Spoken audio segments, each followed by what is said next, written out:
everybody? Drew Hay coming at you with another episode of Pond Building Pros. So, right behind us, it's not a pond, it's a creek. Those of you that follow us, you know that we're either in a pond or in a creek all the time. And today we've got a guest speaker with us. It's Mr. Dave Andrews. Dave and I have worked together for numerous years now. And we've done thousands and thousands and thousands of feet of this stream behind us. And for those of you who follow us down south, it's a creek. Up here we call it a creek. And this is Thorn Creek behind us. And Dave, give us a little bit of history of this creek and what happened to it and the reason we got started with it. Yeah, so basically right behind us and right along here, there was a sewer project that went in about 15 years ago. And that opened up access to some of the properties through here. So we could actually get equipment and stuff into work. Now, one of the bad things about it was that mainline sewer actually crossed the creek numerous times going down through there, so there was some stream habitat work we could do afterwards. And luckily we have some great property owners here along the creek that said, hey, while we have this open space, we can actually get machinery in. Let's try and do something to help with the health of the creek. Right.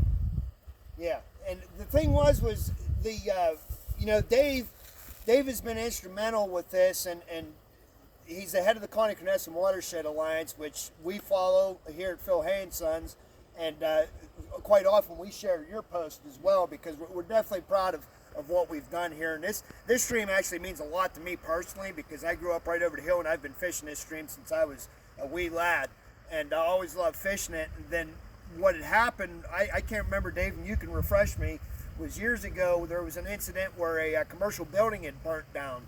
And I'll let Dave elaborate on that, and then we'll kind of finish up here real quick. Yeah, so up in the headwaters of Thorn Creek here, we had a fire, and just one of those things that happens. And unfortunately, with the fire and trying to take care of that, a lot of the things that were inside the building just flushed down through the stream, through the storm sewers. So we had almost a complete kill of most of our fish life in here. Luckily, quickly, we had a rain event right after that, helped to wash that pollution right out of the stream. And we lucked out because it's a real quick event. We lost a lot of our fish, but our macros came back real quick. All those little bugs, those macroinvertebrates that are the bottom of your food chain here, they came back, and our water quality recovered pretty quickly.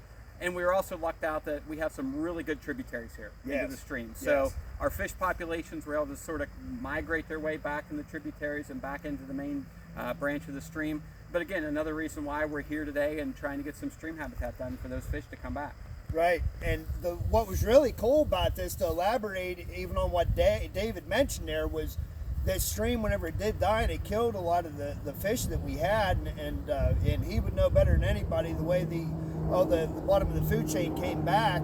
And the thing is you guys have stocked a lot of trout through the years in this stream, and the retention of the trout, and you guys have tagged them now too, correct? Correct. And people come down here and fish this section of stream. They'll call and turn in the tag number of the fish. That way we can track and see where they're going. And you've had very, very high retention numbers, haven't you? Oh, it's unbelievable. And this is just like we're going through, and oftentimes you'll go and you'll do this work and say, does it mean anything? What's it actually mean? This project today, does it actually do anything for the fish?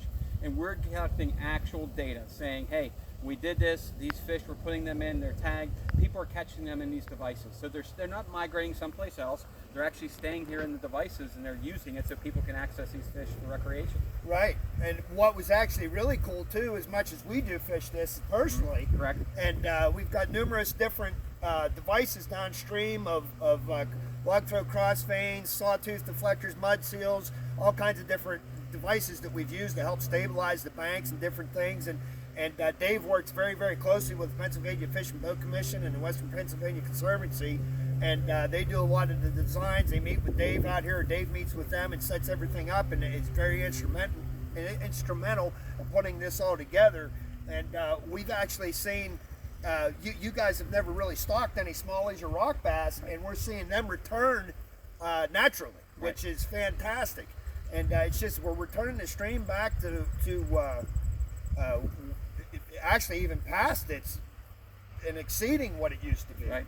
I mean, it's just become. I can remember as a kid, we would come down here and there may be 2 or 3 cars here. Now you come down here on the first day of trout season and you can't get a parking spot. Right.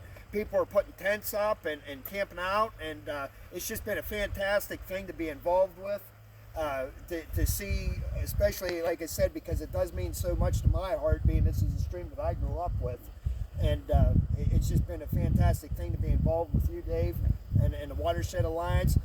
Big shout out to M&M Limestone and Kelly McGackey. We've always used their limestone down here, and everything's been very, very cool and just a pleasure to work with on this stream. And there's just so many things, and maybe next year we're talking about some future projects down here. Absolutely. And maybe we'll get some videos of our cross veins and stuff that we've constructed down there too, where we've done big holes where people tend to congregate and fish around. Absolutely. So and behind us you can see this is a project we did today that Dave organized. It was just a one-day project where we put in what's called a sawtooth log deflector, and that used to be a 90-degree bank, and I'll post some pictures that I did earlier today. And you can see it actually looked very similar. If Chandler was to shoot up there, it looked very similar to that bank right there, where it was eroded very, very bad. And then that's how we finish it up.